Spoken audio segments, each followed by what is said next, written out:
Welcome back dito sa channel natin. Andito tayo ngayon sa Makati City. Update tayo sa latest na progress ng iba't ibang mga projects na ginagawa dito.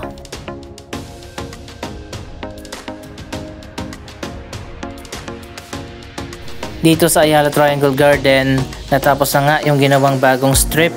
Marami nang nagbukas ng mga bagong restaurant at mga cafe dito. Ano itong mga sinabit dito sa puno?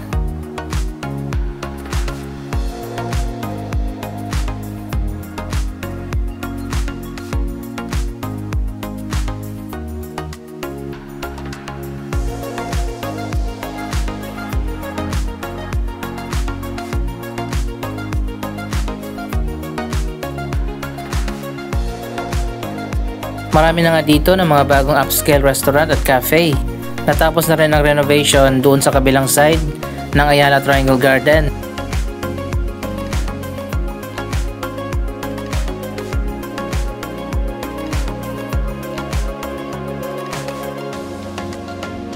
Meron na lang iilan na vacant spaces dito sa strip, pero karamihan dito ay occupied na.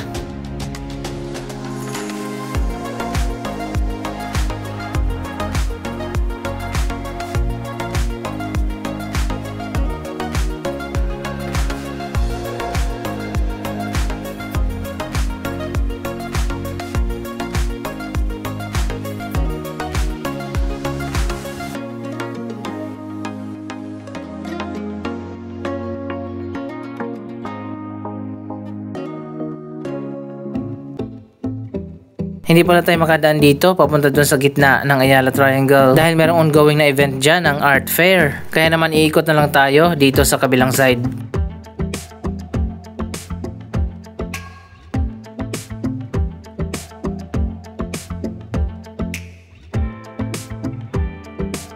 Eto na pala yung magiging bagong building ng Mandarin Oriental Hotel. Pero next year pa yan magbubukas.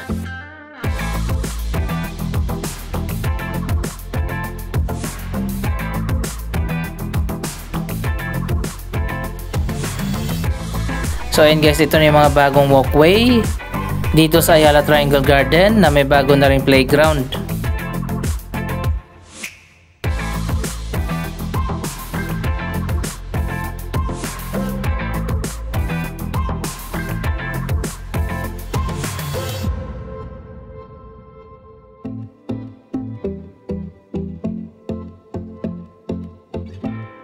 Maganda na at modern ang pagkakadesign ng bagong Ayala Triangle Garden.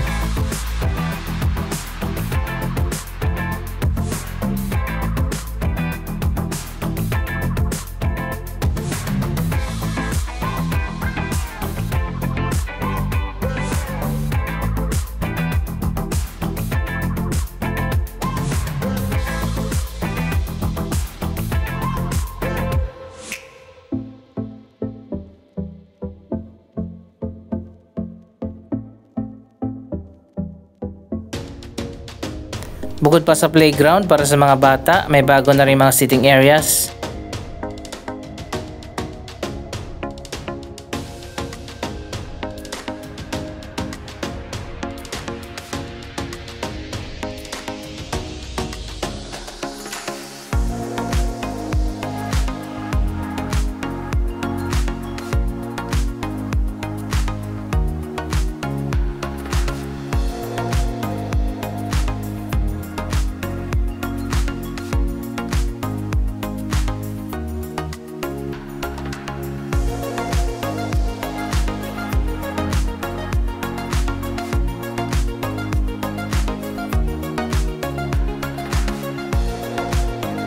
Meron na lang maliit na area dito sa may Ayala Corner Paseo de Rojas ang hindi pa nare-renovate. Yun na magiging final segment ng major rehabilitation dito sa Ayala Triangle.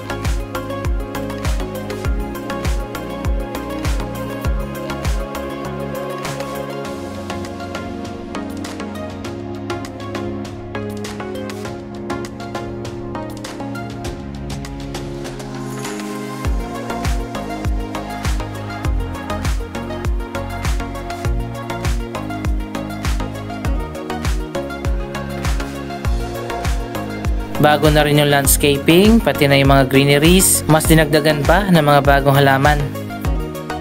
Dito sa Makati makikita natin ito mga modern na pedestrian stop.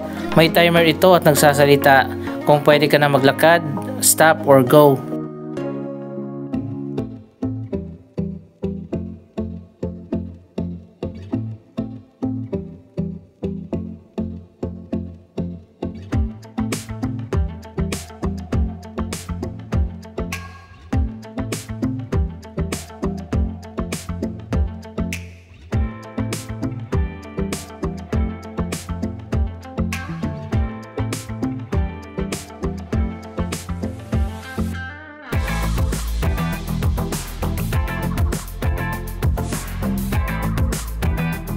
So ayun guys, mas pinaganda na talaga ang Ayala Triangle Garden.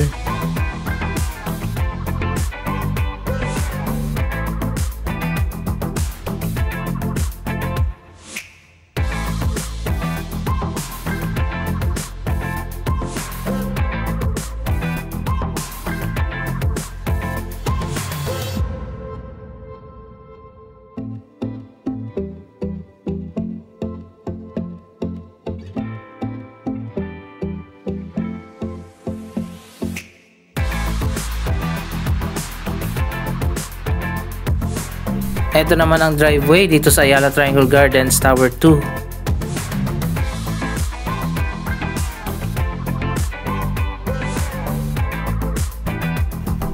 At dito rin yung magiging entrance ng Mandarin Oriental Hotel kapag nagbukas na sa year 2026.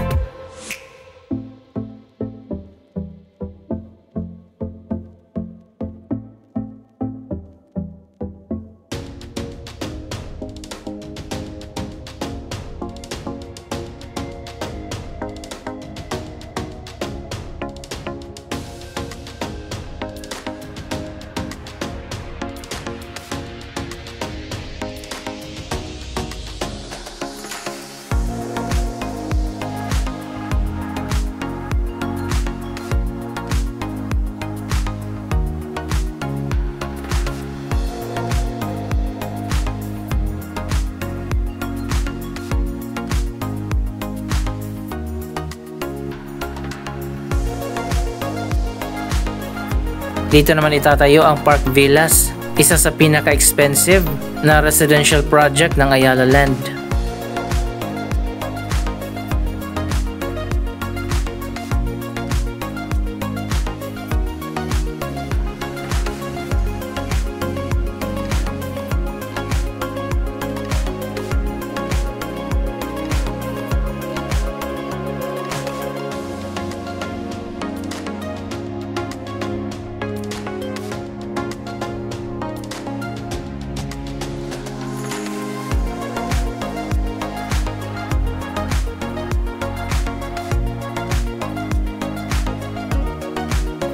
Ang Park Central Towers naman malapit na rin matapos. Ito ay ultra luxury residential towers na proyekto din ng Ayala Land.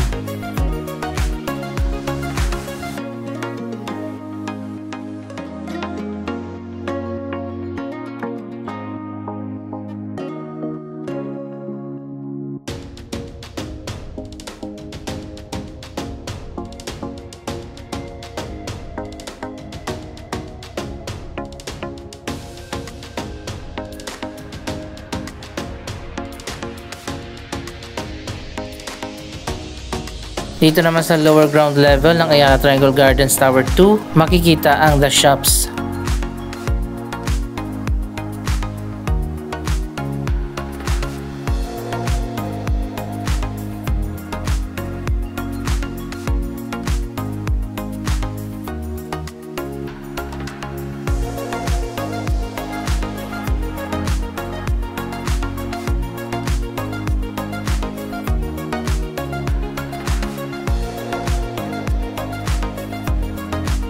Marami mga restaurant dito, may supermarket. Dito rin ang daan papunta sa basement parking.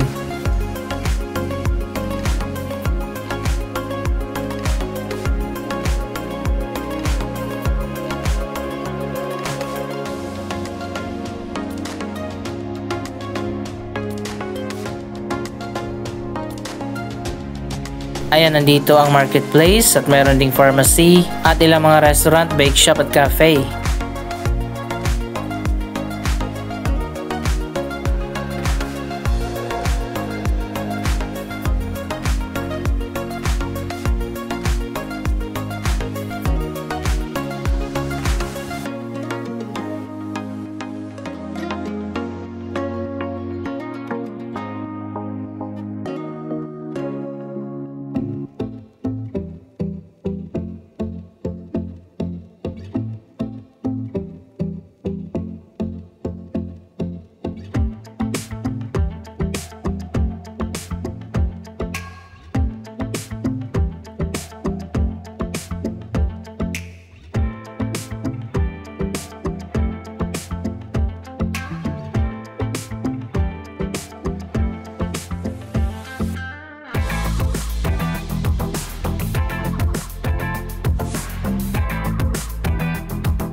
Iba talaga gumawa at mag-design ng project ang Ayala Land.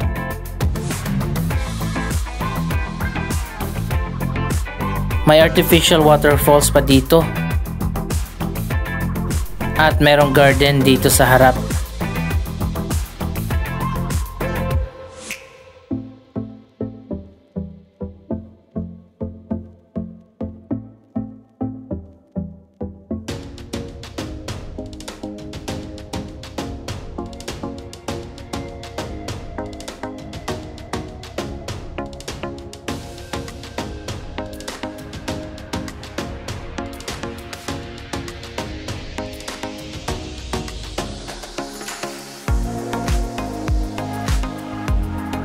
Dito rin pala sa taas meron ding garden.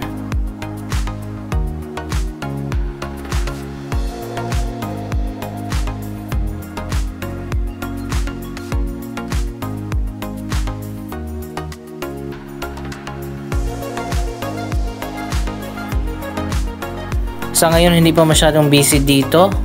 Pero kapag nagbukas na ang Mandarin Oriental Hotel, ito yung magiging drop-off area ng mga guest ng hotel.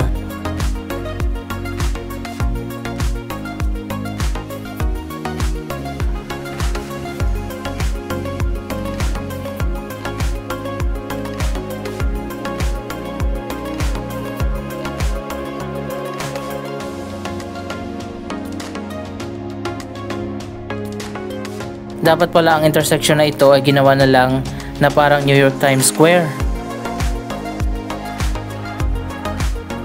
Pwedeng-pwede kasi magaganda at mataas ang mga buildings dito.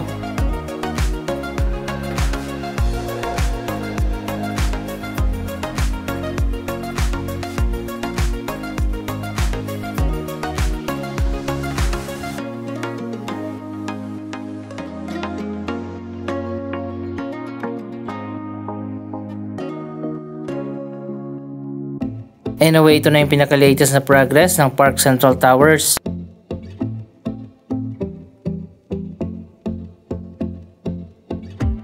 At dito naman sa tapat niyan itatayo ang isa sa pinakabagong landmark ng Makati City. Ito naman ang BDO headquarters.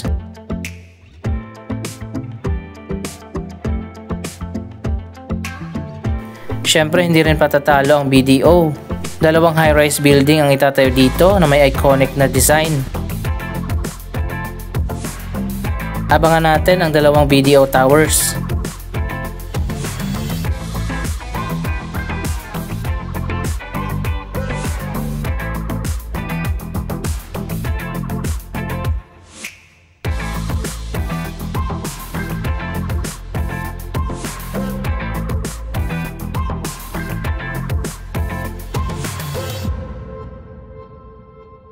Anong masasabi nyo sa latest na progress ng iba't ibang mga projects dito sa Makati City? Mag-comment lamang dyan sa baba ng inyong mga reaksyon.